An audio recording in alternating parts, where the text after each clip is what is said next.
Greetings, everyone. This is Brad McElwain. I'm with the Office of Family Engagement. Very excited to have you join us this evening.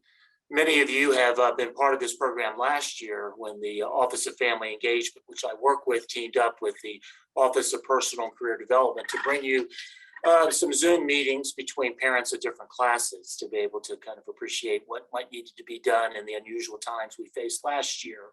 It was such a successful process that we wanted to duplicate that this year. And in doing so, what we thought we would do on the front end was to be able to bring together the parents and students that are studying abroad. So we wanted to be able to have you guys be our first group for this year due to the timing and importance of being able to kind of get this important information. I want to give a little bit of a shout out here on the front end very quickly, just to be able to thank David Taylor from our Global Studies program, that all of you are aware of his office and all that they do to support families and students that are abroad. They do a marvelous job and make this such a positive experience for everybody. We again wanted this to be something that would be very special for the first group this year for the study abroad folks. And many of you have met Andy through this process last year. Andy's been at Wake for 12 years. We recruited Andy from Stanford University to come to Wake and create something very unusual here in our career service field, the Office of Personal Career Development. And Andy came with a vision and created something that has been a national leader in this field. And I think the example tonight that we're bringing to kind of be a personal connection to what needs to be done and parents need to think about while their students abroad is a very good example. Before I turn things over to Andy, I do want to mention that folks can kind of place questions in our Q&A portion at the bottom of the page. The panel is going to try to get to all those questions directly. If we can't answer them in person, we'll follow back up with folks. But please feel free to be able to put any kind of thoughts or question in place there. But I'm very proud to welcome Andy, and Andy's going to introduce everybody on his team that's going to be part of the panel tonight. And we're glad you're here to join us. Andy? Thanks, Brad.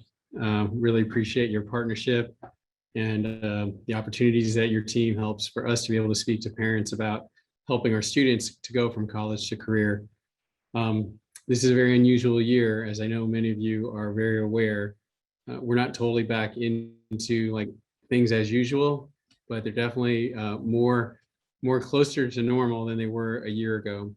What's been really interesting for us in this process is that we've really learned a lot about how to operate virtually and how to be able to help our students engage in the career process in ways that never really were that sort of open before. And part of it is that our employers have really gone to wanting to lean into virtual options to recruit students. And so with our recruiting platform, Handshake in particular, employers are very, very active, which my team will share a little bit about that with you.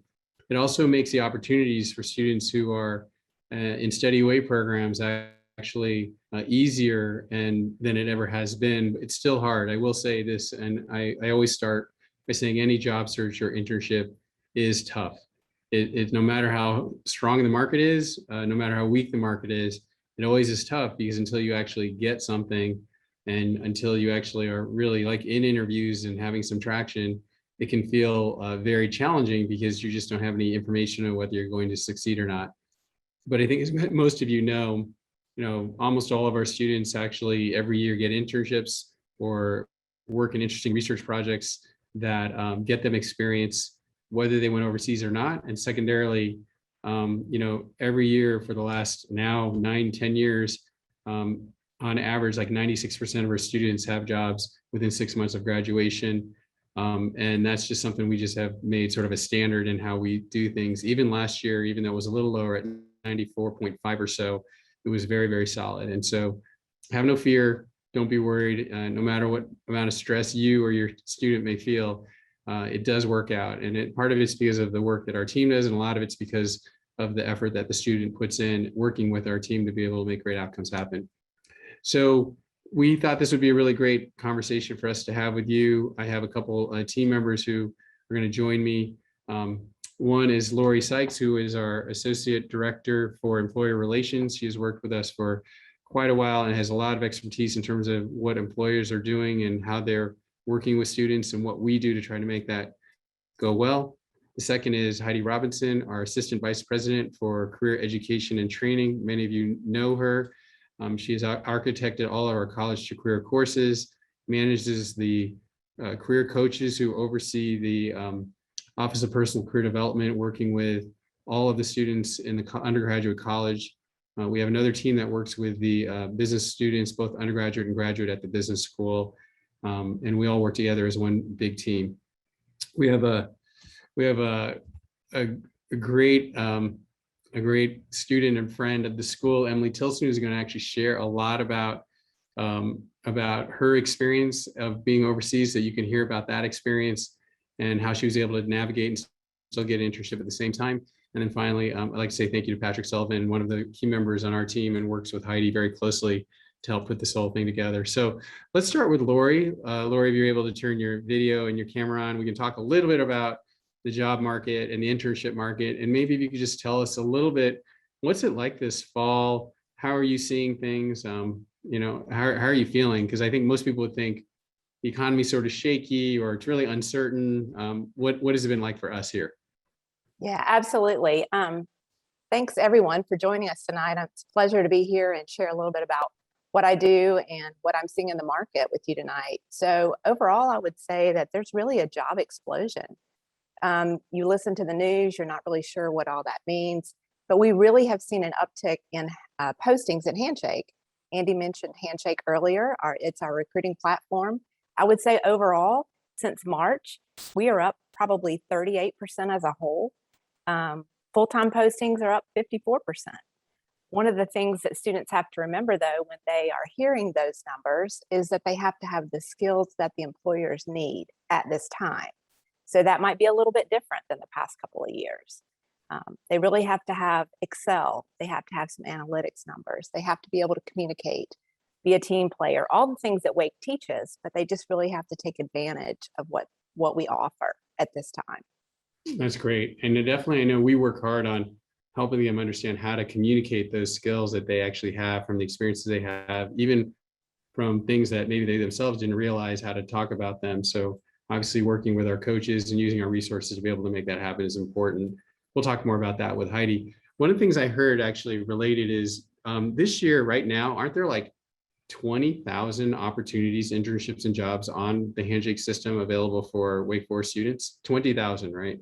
Right. Yes. And that's up, like I said earlier. But what's important is that students need to understand they need to use the technology. Handshake is a wonderful situation. We have been opened up to a lot of organizations that would never have recruited before. So the virtual piece, while challenging for some students, it's really given them a lot more opportunities. But they have to pay attention. They have to read their emails. We're not in front of them. The employers are not in front of them, but we are communicating through text and email and social media. And so they have to be reading and paying attention and signing up for things. And sometimes that can be challenging when you're abroad. So that's actually interesting, in fact. So what used to be maybe a huge disadvantage of being abroad, because companies were coming to our campus and we had an in-person career fair where there might be 80 to 100 companies and 1,000 students showing up in person. If you were overseas, you wouldn't be able to attend that. But this year, we did that all virtually. Can you describe how that worked? And it sounds, again, like for the student who's studying abroad, they could even attend some of these career sessions because they are being virtual. The time change is there, but that's possible for them, right? Correct. So our virtual career fair for the big career fair this fall, in the past, if you were abroad, you missed out on that totally. This year, you were able to sign up, and you might have to get up early or stay up late, but you were able to 100% participate. We have had a few in-person events this year, but we've tried to offer both, kind of a hybrid approach. We did a financial services night, a consulting night in person, and then we also did a virtual session. So students abroad were able to participate. Again, it might be a little bit inconvenient, but that's what they've got to do this time. And the opportunities are there. They just need to participate. All right, that's really great.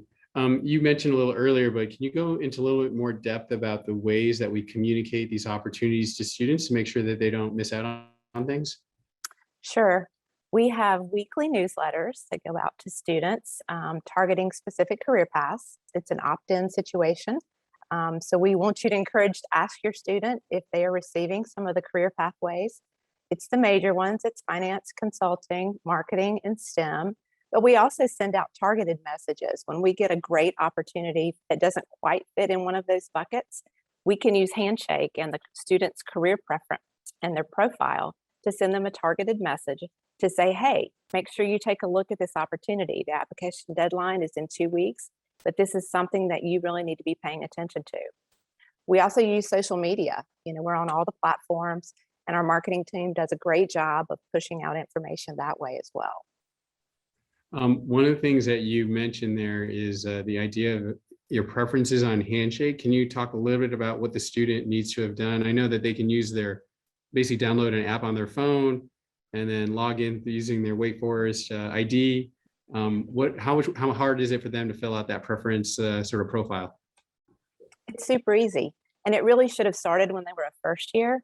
They've been exposed to this from the beginning, but it's critical now that they are in the hunt for an internship and then a full-time position to make sure that they are constantly updating their profile, because employers have access to the system. They post their jobs there. They can also search for students based on certain qualifications. So if you want to work in consulting and you want to work in the Northeast, if you've selected all of those things in your profile, then the opportunities that are posted kind of come up to the front page of your newsfeed. It's kind of like Netflix. It's an algorithm. The more you put into it, the more you use it, the better the information is. Got it. And the key is they have to do like a search and then save that search. And that works that way, or yeah, absolutely. So you can go in and key what you are interested in, the areas that they're interested in. And I would encourage you to tell your student to be a little broad with this, because there's lots of great opportunities out there that they don't know exist. They don't know what the job is. They don't know what the skills needed, and they might fit that category and they just aren't aware of it. But they can go in, they can save a search, and our coaches can help with this. They just need to reach out to the OPCD or to the business school MRE team, whichever one's appropriate, and ask for some help. We are always available to help, especially our abroad students. We know they're struggling a little bit with managing the time zone difference, and we are very supportive and available to help. But the safe search is the key to everything. That's great. I mean, I do think that's very interesting. We talk a lot about the fact that tell students, like, on average apply to like at least 50 opportunities, because with 50 opportunities, you might get 5 interviews and you might end up getting 2 job offers. But you have to think about that in that volume, because oftentimes students are a little too picky. And if anything, we actually have all the data in the system to see most students don't apply to a large number of jobs. And we have many, many jobs that are not being applied to at all. One of the things actually we've talked about are these jobs that are in the Wake Network. Can you describe what the Wake Network is so that parents can understand, if they're talking to the students about these things, what they might mention to them about the value of the Wake Network? Yes, so the Wake Network is a group of organizations that has historically hired or participated in some way with the university, hired our students. So they are friendly. They love Wake talent. They know the academic rigor of the program. They know the work ethic of the students.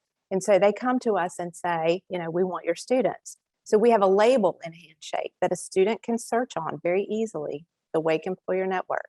And those are what we would prefer they look for. We have alums and students hired at Google and Facebook and all the others, but they're not the ones hiring the most Wake students. That might be the second or the third job after the student lands their first destination. But we use the first destination report to go out and look and see where our students are landing. They're successful. And so we want to make sure that the current students, the students that are seeking, are aware that these are our first choice for them. We know that there's a fit there. We often have alumni there. They might be in hiring positions. They might be young, but it's a great opportunity for students to really get past that applicant tracking system and land in a somewhat of a warm spot. That's great. One of the things we talk a lot about is the fact that, in all job search, I guess 70% of all jobs are secured through having some kind of networking connection.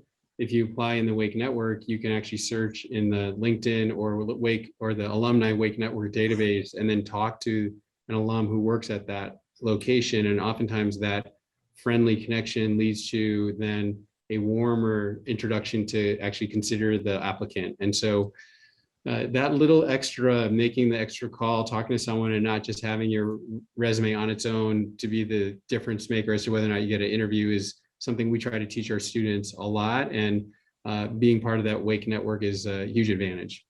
Yeah, and Andy, I would add one more thing. I would just tell your student to apply early. We see rolling applications with all of these companies. I mean, it's competitive. While it's a job explosion, it's still very competitive.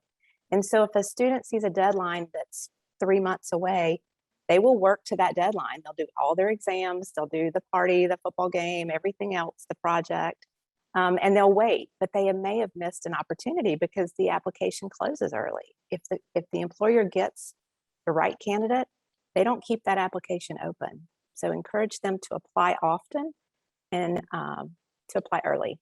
That's great advice. Yeah, the whole idea of, rolling admissions probably works to a lot of students' advantages to get into Wake Forest. They have to think about rolling applications for jobs in a similar way. The earlier you apply, the more likely you're in front of the line of other people that you might not have to compete with if you actually got chosen first. So that's really good. There's a question a parent sent in early about asking about companies or agencies in Winston-Salem that take on interns during the spring. So I think this parent is wondering, so my student's going to come back spring semester and might be able to get some internship or work experience during the school year. Does that happen? How would a student go about finding something like that? Absolutely. We have a lot of local companies that really like to have part-time internships during the school year. They know students have rigorous work schedules. And so they're very willing to work, 10, 12, 15 hours a week. Remote work has made so much more possible. So the company might not even be local. They might be, in New York or in California. And Handshake is where these things are posted. A career coach can help them set up that search to find out those opportunities. There's a place called Winston Starts here. They look for entrepreneurial students. We had just last week a local PR firm reach out for a spring semester internship, 15 hours a week. So they're here. We just would encourage your student to come check us out, figure out, Great. Look at Handshake, and figure it out. Great. So it sounds like looking up internships, Winston-Salem, you might actually, and save that search, you might actually get things pushed to you that are like that. Yeah, there's also a company called Parker Dewey that does micro internships, which are shorter, more project-based. So that's something to consider as well. Okay, so that's called Parker Dewey. So Patrick, if you can put that link in the chat, that might be helpful for people or in the Q&A. You made me think of one other thing that was related that I forgot it right now, but I will remember because you're answering my question, but it was something related to that whole idea of working in Winston-Salem. But when it comes back, I will ask you. Okay. All right. Well, Lori, that's great. Thank you for answering all those questions. And what I'd like to do is let me bring Heidi on and then ask her a few questions, and we'll have you come back on at the end. All right. Thank you. Thanks, Lori. Hey, Heidi, it's good to see you. And I know, and we all know, you work with so many students and you have so many different examples of different kind of students who've had all different kinds of situations. And right now, our team is very focused on seniors because seniors have a limited amount of time left, and we're trying to figure out how to help them through the process. So if you have a senior, or if I had a senior and they were overseas right now, what kinds of things would you think they should be doing with respect to their full-time search? First, I would tell them to take a breath, chip away at it, and this is no time to panic. We want them to enjoy their time while they are overseas, but if they'll make a plan, things will come together in a much easier and smoother way for them. So I would say the first thing that they should do is set aside some time that they devote to the search. It will make it feel more manageable, and it will also give them a feeling of more control over the situation. And it is go time. I mean, it is an exciting time and it is go time. So I think for our seniors in particular, I would just very much echo many of the things that Lori said. There are so many opportunities right now.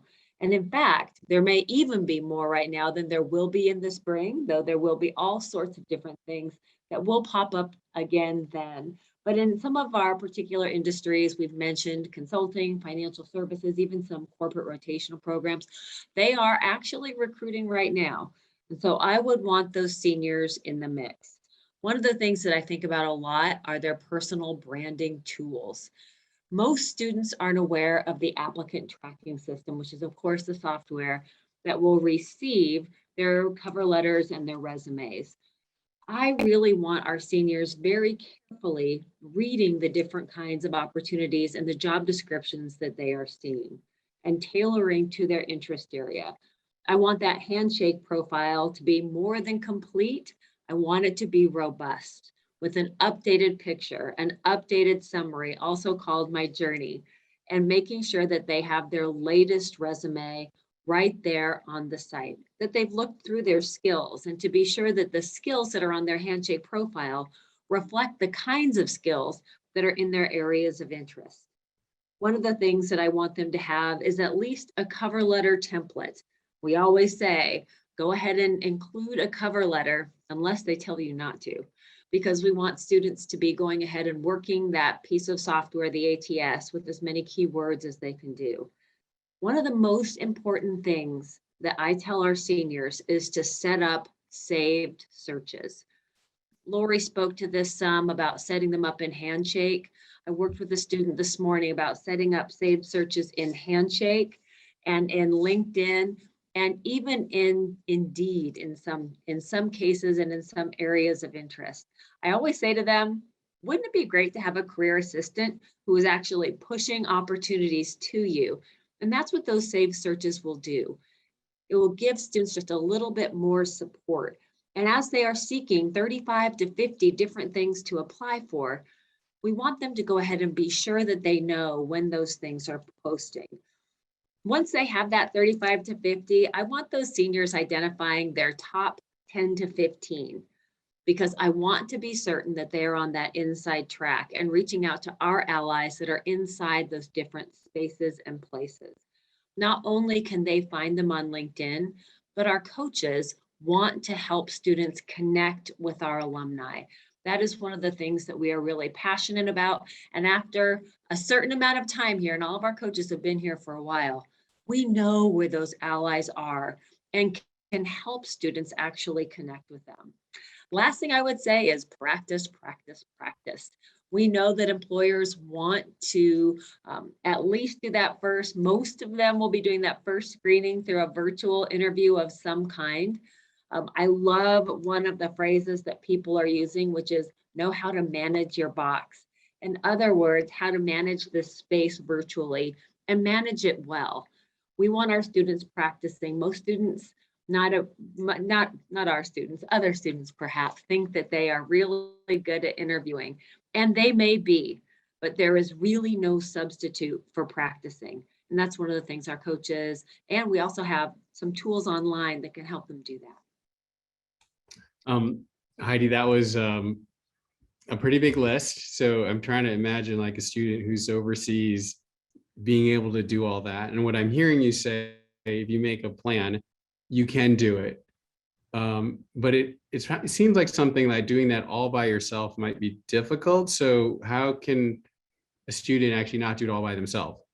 Yes, well, no, we never want our students to feel like they're doing this in isolation. And one of the things that does give them more confidence and more control is to know that there is an entire team here on campus, and we are connected to them in the same way when they are overseas as they would be if they were right here walking through the doors of the OPCD.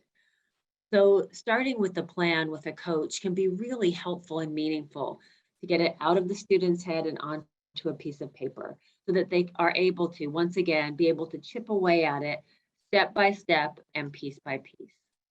So I'm thinking maybe, Patrick, if you have a link to the page that our students can make an appointment with a coach, that might be a nice thing to put into the chat, just so that people have that. So thank you.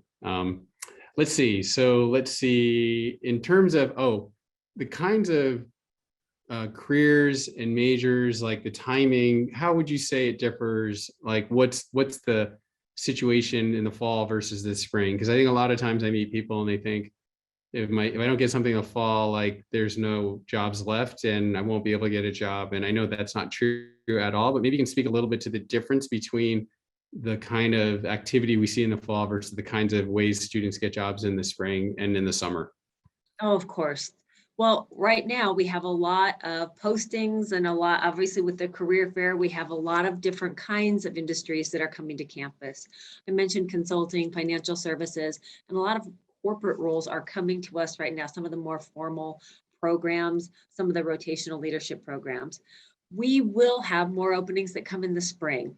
And so for some students who get very anxious during this time when they're hearing that their peers in certain industry areas have already landed their jobs, and there's this rush and a lot of the comparison trap that happens.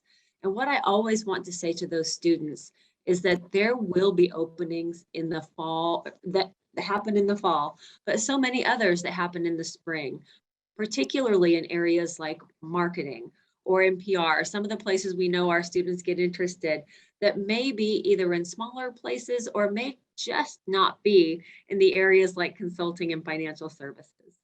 Yeah, that's what I was thinking. The same is that many large companies who have a lot of resources, big brand name companies, they tend to try to get it all done in the fall, or they had internship programs that led to it. And then there were way more opportunities actually at smaller places or places that aren't as well known that do a bit more just-in-time hiring in the spring or later. In fact, I can think of a lot of students who were told, hey, you really don't want a job until June or July or August, like come talk to me like 2 months before then or a month before then, like don't talk to me 6 months before then because I don't have actually the ability to like give you a job offer at this time. And so for some students that felt really weird because they're like, I thought like all these companies plan a year or 6 to 12 months in advance. Like, no, most companies don't plan like that. So it's helpful to have students recognize that. So like you said, they don't get too stressed out, but at the same time, they use that time, especially during their winter break, or I would say just to begin that networking process so they know what I think I'm looking for. Is that really what I want to do? And if it is, what do I need to prepare? And what's the timetable to get this kind of opportunity? So I do think that there's so many opportunities out there, but oftentimes you have to do that more directed informational networking, informational interview, informational conversation kind of practice to help you get those kinds of jobs later in the year, right? Oh, I agree. And in fact, one of our seniors, while she was abroad, one of her things that she did was she set a certain number of informational conversations she wanted to have every week, whether that was 2, whether that was 4 on some good weeks. That really laid the groundwork for her very successful job search that happened in the spring when she got back. All right, so now there are some students who are thinking about maybe going to professional school like med school, nursing, engineering, law school, divinity, or business, or something like that. Or maybe a graduate school in the arts and sciences in some way.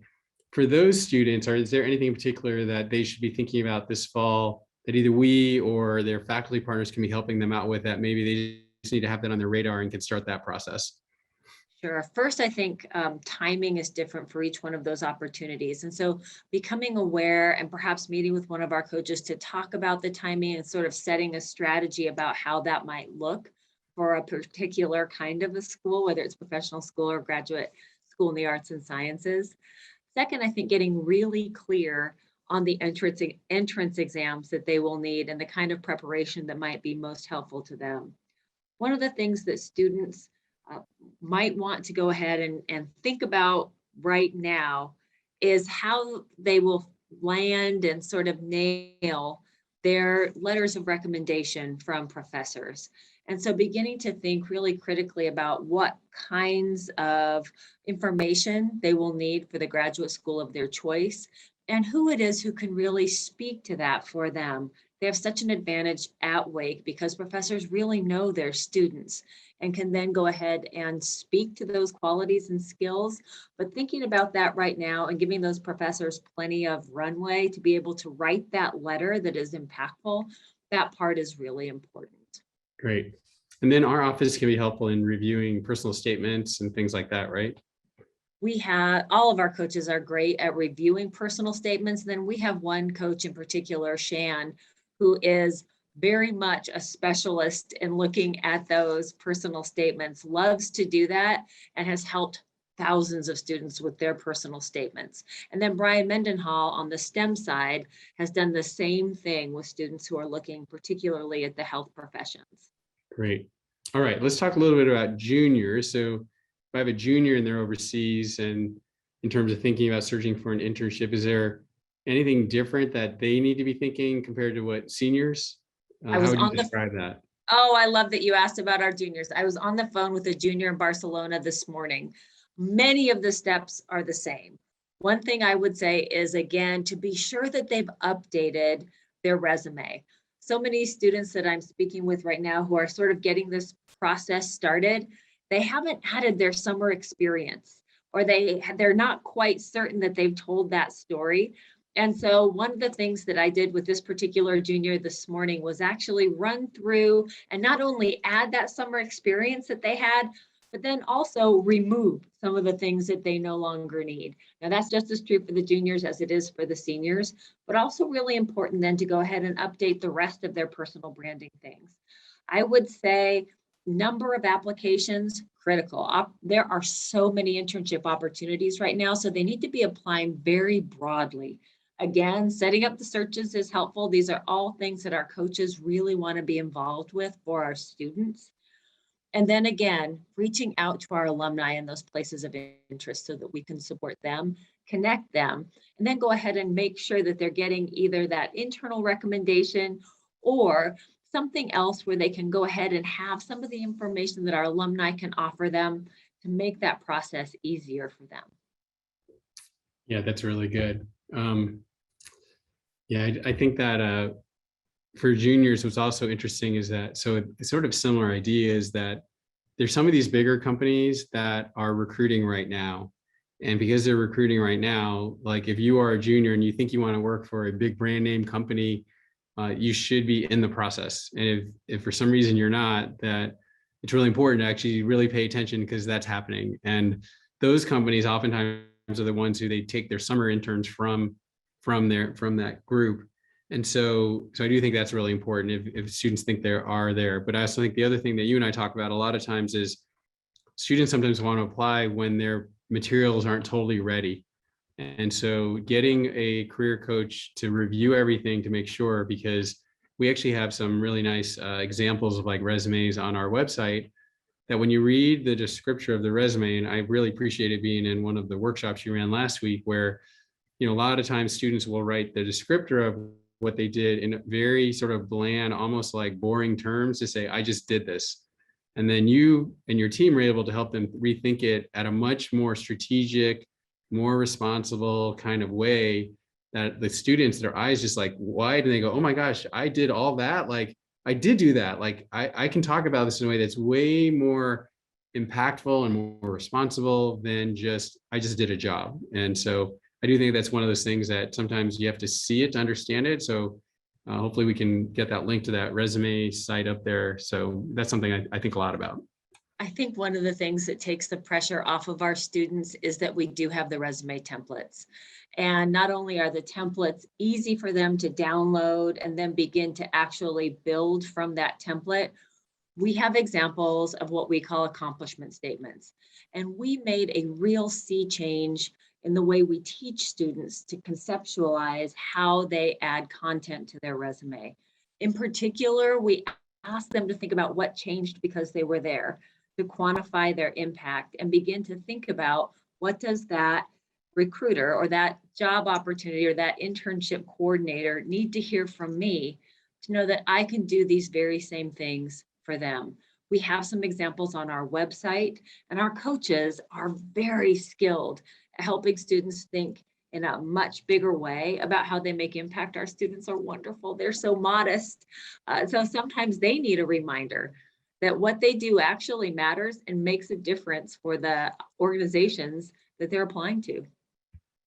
One other thing that before I let you have a conversation with Emily is, Lori mentioned this whole idea of like internships, a lot of them being virtual. And I know that last summer that wasn't ideal, but it does sound like a lot of students actually ended up having some pretty good experiences, even though they were virtual. So maybe you can speak to that. And the second is that another reason why students might actually be more excited to apply for jobs far and wide.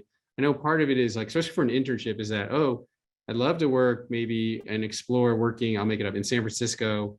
But for the summer, it might be expensive to do it. But if they're all working virtually, I could apply to that company and stay at home, save some money, and still work for this company in San Francisco and get a full-time offer to really work there. Or maybe work remotely, but work with this company that's really cool, that's in San Francisco, and have the option later to figure out my move, like all that kind of stuff, which I know it sounds like too much uncertainty, but the reality is like everything seems uncertain. And I wonder whether students are actually finding this to be a good thing in a way, because it creates some new options and ability to apply for things without thinking about the geographic constraints. Like, what's your sense of that? My sense is that there are a lot of our students who had excellent virtual experiences. And what happened was the organizations had to become very thoughtful about the kinds of projects that they offered our students. Our students stand out in a crowd. They work hard and they do excellent work. So what companies found was that our students could and would perform on these projects. And to your point about having the opportunity geographically, I think about one of our rising senior, well, she is a senior now. She was a rising senior then. She was working in New York. Now, the entire process was virtual. She went up and on her own went up to visit some of her colleagues and go to coffee with them. But she wound up being able to bank that, a lot of her salary, to your point, Andy, to use now in her senior year. One of the things that I would also say is we referenced Parker Dewey earlier, and that's another way for students to go ahead and have some of that opportunity to work for companies that may not be geographically convenient, but then they also have this experience of adding different projects and skills, and in many ways, having a much more diverse looking professional experience on their resume. Nice, really good. Yeah, it makes you realize that, yeah, as sort of uncertain and inconvenient it all seems, because it wasn't like the way it was, it can actually turn out to be okay, if not even good. So like being open to that, as opposed to just only thinking through the maybe more pessimistic lens. Absolutely. And for some of our students who did their final internship projects virtually, that's a wonderful experience. Right. At this stage in the economy, that's a life experience. Right. And so I was actually really happy for them that they know what that feels like. They've done presentations in person. They also know now that they can do that just as well if it's virtual. Nice. Thank you. All right. I'll let you and Emily have a nice conversation, talk about her experience, and then we'll come back together maybe about for us East Coast time, between 5:45 and 5:50. It is such a pleasure to introduce Emily Tilson. Emily, I feel like I have to say that I've had the pleasure of watching the arc of your Wake Forest experience from the time you were a baby deacon. And so what I'd love to focus on right now is this experience that you had while you were abroad. And you were very ambitious. You were thinking about lots of different things and what would come next. And I would love to have you share what that experience was like, because you were thinking about internships, though you were not here on campus. Yeah, for sure. I'm so excited to be here. So hello to everyone who's here. Just for context, I was studying at the University of Sydney in Sydney, Australia. And I think really everything everyone has said is just so important. Definitely the applying early part, I think, would be number one, and just to apply to a lot of things early. The internship that I inevitably got, I didn't end up like interviewing for it until maybe February, but the application was closed by November 1st. So a lot of things just have a really long time frame, and if you don't get on it early, they're going to be gone before you even get the chance to apply. So that would definitely be my number one. The second, which everyone else has also mentioned, those LinkedIn and Handshake notifications. I still get them like to this day because I'm just curious and I like to look.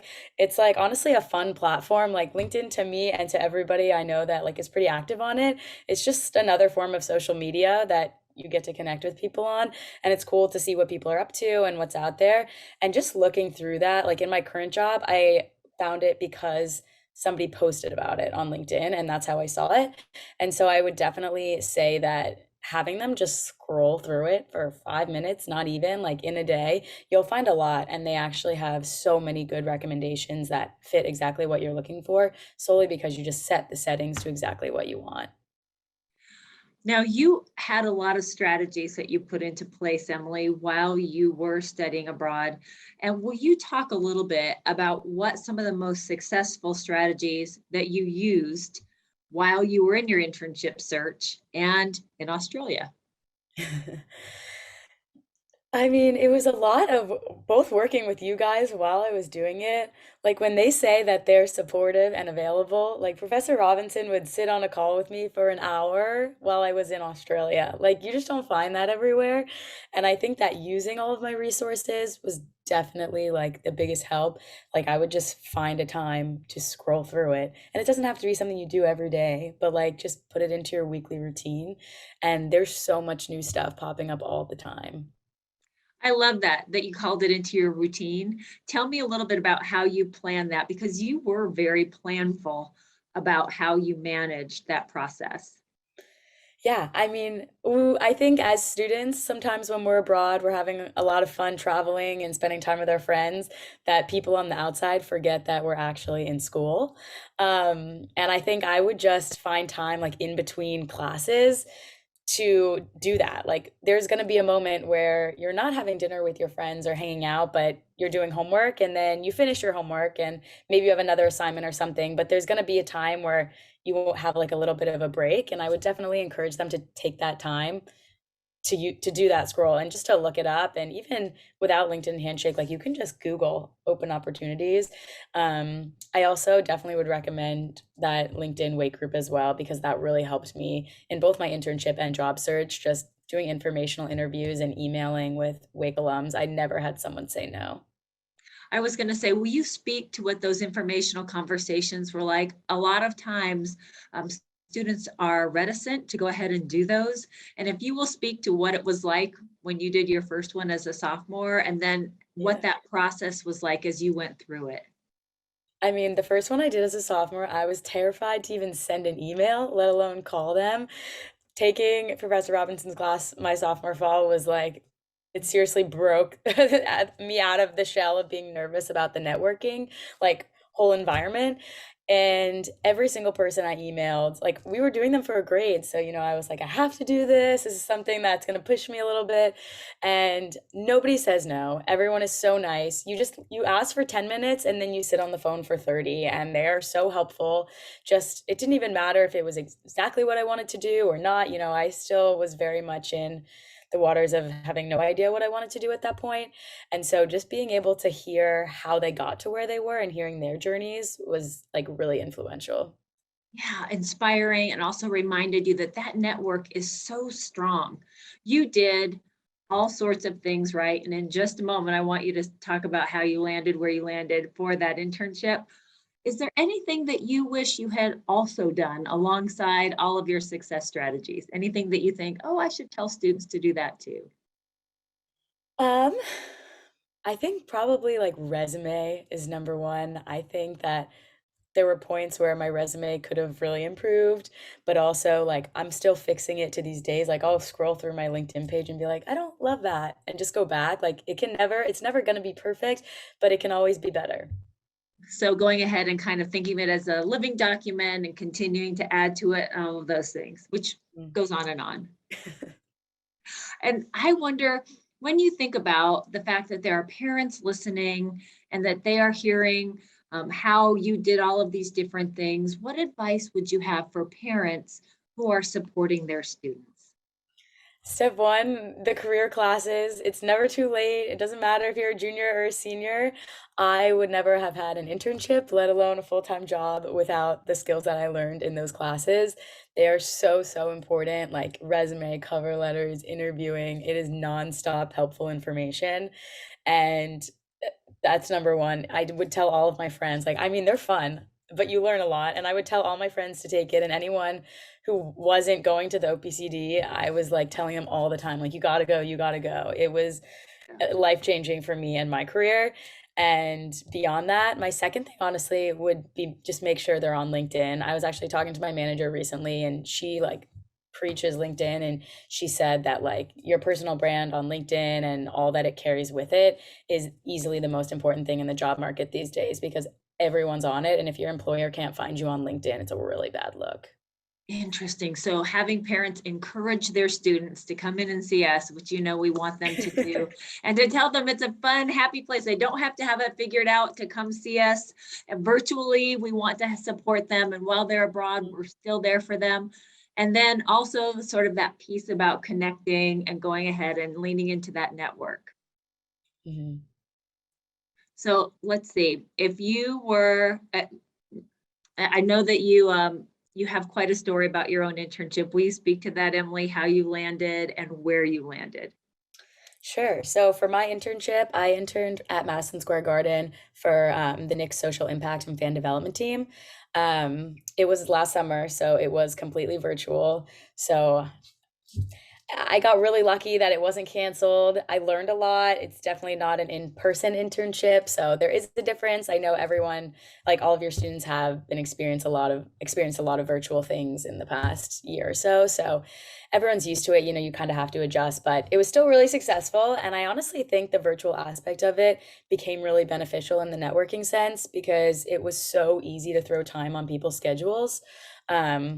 So it has its perks. It does, in terms of that and being able to talk to people super easily.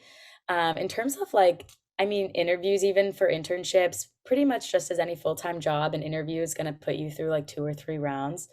I would say they get less, like as you go on, they ask for a lot of stories. So make sure that they're ready to just tell stories on stories. And I would just have like a range of topics, because they always ask you questions that you don't exactly have written down. And I think when I first started interviewing, I would sort of have my sheet of paper like next to me, or since it was all virtual, I'd like put it on my screen.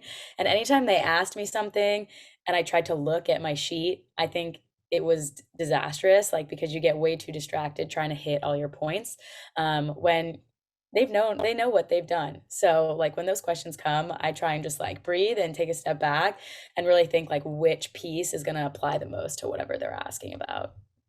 I love it. So practicing all those interview pieces, knowing that the virtual space they're in right now while they're study abroad actually can be very helpful. And then going ahead and making sure that that resume, that LinkedIn, that those things are all there, and knowing that they've got a team right here that we want to help them. Mm-hmm.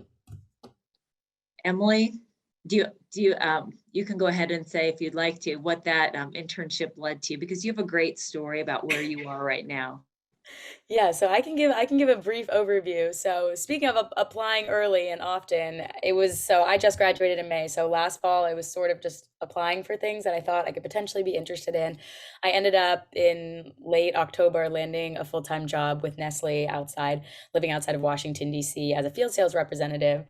I quickly realized that that role was not for me. And so I turned on my LinkedIn and Handshake notifications. I did. And I was not planning on leaving the job so soon, but pretty much my dream job back at Madison Square Garden opened up. And it opened up because my current manager, who was the hiring manager for the position, posted about it on LinkedIn. And because I had connections from last summer, she's like my second connection on LinkedIn, and it came up in my feed. And another thing about just not only apply for things, but shoot your shot, like I did not think I was qualified because it asked for 1 to 2 years of experience. And although I have that amount of experience, like total, I did not have that much experience in a full-time role. And so I wrote out like a really long email, just really telling her my background, why I was unhappy, what I was looking for, why I'm interested in this job. And I said to her, I may not be completely qualified, but I'd love to connect anyway and figure out ways to make myself more qualified for a future position. And so I applied and I emailed her and connected with her. And 10 days later, I had the job. So that's like was my happy story. It picked up, and they'll find their mojo and they'll know if it's not right for them, and just go for it, because you never know what's going to happen. I love it. That internship piece just connected, and now you are back there. And I love that story, Emily. Thank you for sharing all of that great advice and a very inspiring story for our parents. Emily, thank you so much for joining us for this conversation. I have this sense just listening to you that your confidence of this whole process just kept building and building. And for you to be able to think, hey, why not apply for something that even doesn't look like I'm qualified? Like that is something that we really try to encourage everyone to think about. And for you to do it and talk so confidently about it, like that is awesome. Just really pleased to hear how things have gone for you and that you could share it with all of us. And that for all those parents who might be really stressed out there that their child is lost or not doing things or not sure, like it turns around once you get that plan together and you start taking some action. Because like you said, there are a lot of people out there who really want to help you. They're just looking to be contacted. Actually, you don't even know that. So thank you. Thanks for sharing that. Well, we have a couple final questions that we've gotten from the audience. And Lori, if you want to come back, we can include you too. One of the questions was just about summer interns getting hired for full-time jobs. So like if you worked as a summer intern, like in 2021 during the pandemic, what have we seen in terms of like students getting offers from that? Is it either higher or lower or more or less or anything? And so maybe Lori, do you have a thought about that given what you're hearing so far? Sure. Companies are always looking to convert their interns. It's a 3-month interview. It's a trial period. They figure out whether the student can do the work, whether the culture fit is correct, and the student can figure out whether that's what they want to do or not. So that's always been the goal. So certainly a lot of industries do that. But the difference from last year is that those internships were most likely virtual. And so it's going to be a little bit different. We have seen a lot of students elect not to take their full-time offer. They kind of want to feel out, is there another opportunity for me? So, I mean, it's a mixed question, a mixed answer. I think, yes, the trend is that companies want to convert their interns. That's the best scenario for the companies. Right. So. But given the fact, there's students are seeing more opportunities, they're actually thinking I might have even better options. So that's sort of interesting. Yeah. Heidi, is there anything you might add to that given what you've seen or? I do think students are able to look around some right now and to think about what it is that they want. What I am really encouraged by, I just had another student in here earlier, that offers are coming in. And so students are looking to see where they want to be. And to Right. Lori's point, thinking what is the kind of first job that I would like to have? Right. Another reason to consider taking any of the college career courses offered by the education department, with your leadership, because so many of the ways that we help students think about how to make decisions that are values-based, interest-based, align with your personal story, like that really is helpful so that students really have a good framework for making good decisions. So you can tell we really try to encourage a lot of students to consider taking one of those courses. Andy, I would add too, if that situation comes up for your student, please have them reach out to a career coach and let them help navigate those waters, because these are our employers and we do have a brand in the marketplace, and we want to make sure that everything, is handled professionally, and we want to make sure that the student's best interest is represented as well. That's great. I love that, Lori. That is a life skill to know how to do that. And sometimes it is a tricky thing when you are young and haven't yet had that experience. And so I would just underscore that is absolutely something that we want to help students with. And I would add, Andy, to your point about career courses, in the spring, there's a course called EDU 299, which is career planning.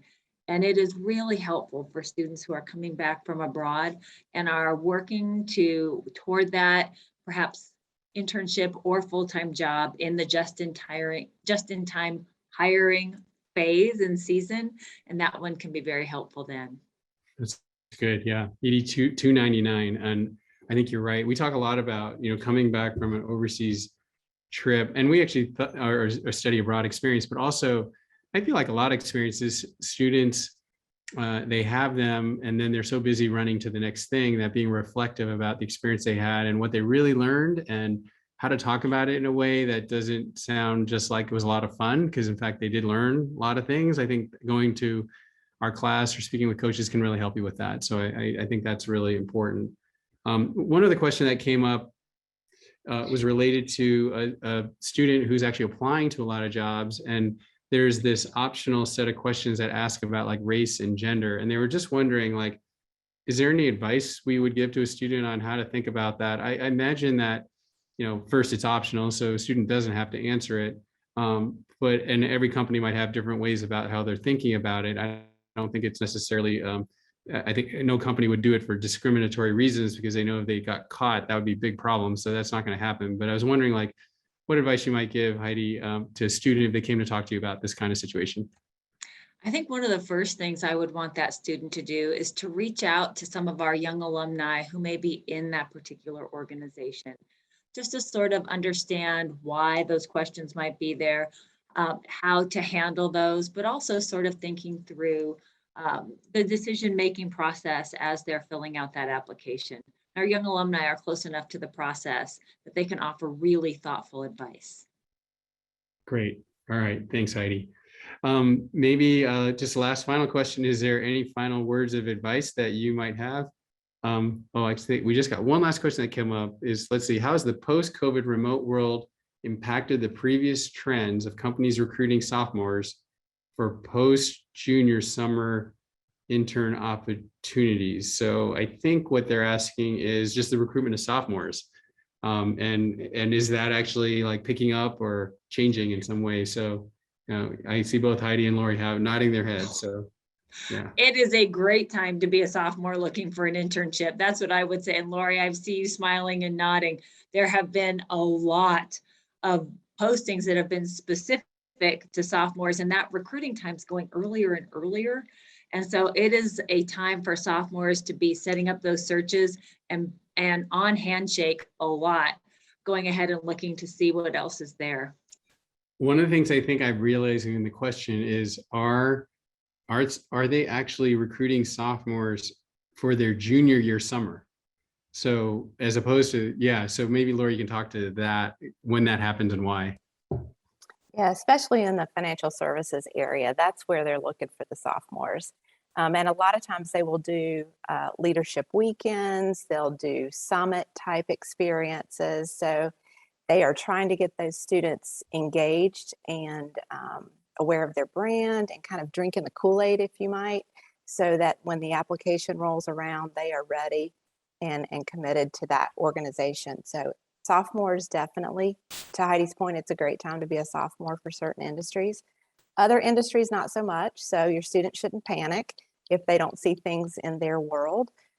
For sophomores, they should do the other things to get the experience and the informational interviewing. But yes, sophomores, they need to be paying attention. We always joke that it's going to be like juniors in high school next time, seniors. I really love for our sophomores to go ahead and come in and let us build an ally map with them. Because one of the ways that sophomores find some of their greatest opportunities, one, there are opportunities. Sophomores will say, there aren't opportunities for me. And I say, oh, yes, there are. But then the second thing I like to say is sometimes the best opportunities you'll find are networking with our alumni or within the network, and going ahead and having those conversations and asking, how could I get experience right now? And then letting that person come alongside you and problem solve with you. Our sophomores have landed really interesting things because they've been willing to have those conversations. Great. All righty. Well, thank you so much to you, Heidi, Lori, Emily. Great advice, great examples of just experiences that our students are having.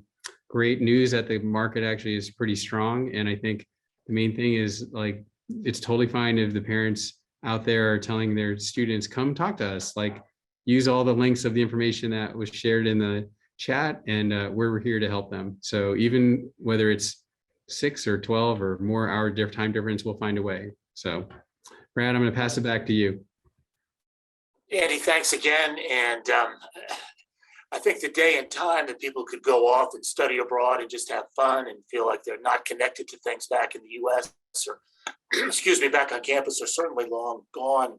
I think one of the real benefits to last year and the realization how much we could do virtually is the kind of thing that makes the possibility of students being able to stay on top of things and to be able to stay on pace with what students that maybe still be here on campus as juniors can do. And I hope everybody enjoyed this evening. It's a lot of information, a lot of things that were shared in the chat. I hope everybody was able to see all that information there. We will have this program on recorded, and it'll be on site at OPCD's website. It'll be there for people to go back and reference and look at. Probably in about 3 or 4 days, that should be kind of cleaned up a little bit to be sure audio looks good or sounds good and have it there. But want to thank everybody so much for your time this evening. If you haven't been over to see your children, most of you are planning, you're certainly going soon. I've talked to some folks and they've been able to take advantage of being able to share the fun for wherever your children are. And we thank everybody again for here. Thank you for your involvement and support of Wake Forest. And if there's questions any of us can help with, please let us know. So thank you and good night. Thanks, everyone.